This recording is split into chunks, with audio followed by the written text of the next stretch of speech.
আজকে রান্না ভাত, ডাল, আলু ভাজা, ঢ্যাঁড়স ভাজা, আর এখানে হচ্ছে পাঁচমিশালি সবজি দিয়ে একটা চচ্চড়ি সবজি এখানে কেটে নিয়েছি। বোল ভেজে তুলে নেওয়া হয়ে গেছে।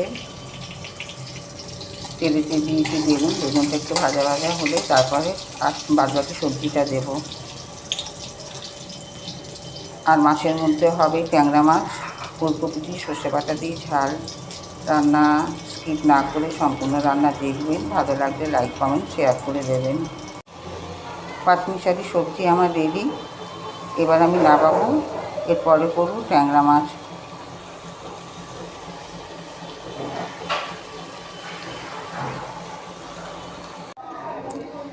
কড়াইতে তেল দিয়ে দিয়েছি, তেল গরম হচ্ছে।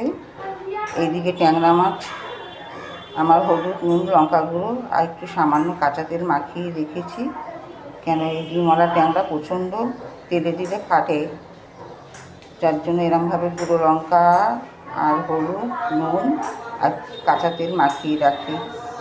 এখানে ফুলকপি আমার কেটে রাখা আছে ছোটো ছোটো করে। এখানে সর্ষে, টমেটো আর কাঁচা লঙ্কা মিক্সিতে আমি বেটে নিয়েছি। তার মধ্যে কাশ্মীরি লঙ্কাগুলো কালার হওয়ার জন্য আর দিয়েছি হলুদ গুঁড়ো আর স্বাদ মতো নুন, একেবারে দিয়ে আমার ভেজানো আছে। তেল গরম হয়ে গেছে, এবার আমি কড়াইতে দেব মাছ।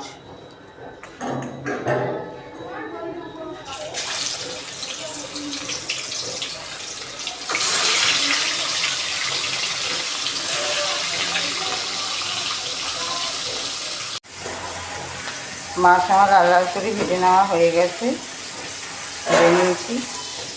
কড়াতে তেল দিয়ে দিয়েছি ফুলকপি লাল লাল করে ভেজে তারপর সর্ষে বাটাটা দেবো।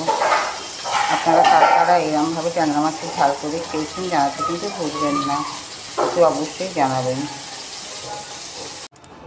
ফুলকপি দিয়ে ট্যাংরা মাছের ঝাল আমার রেডি।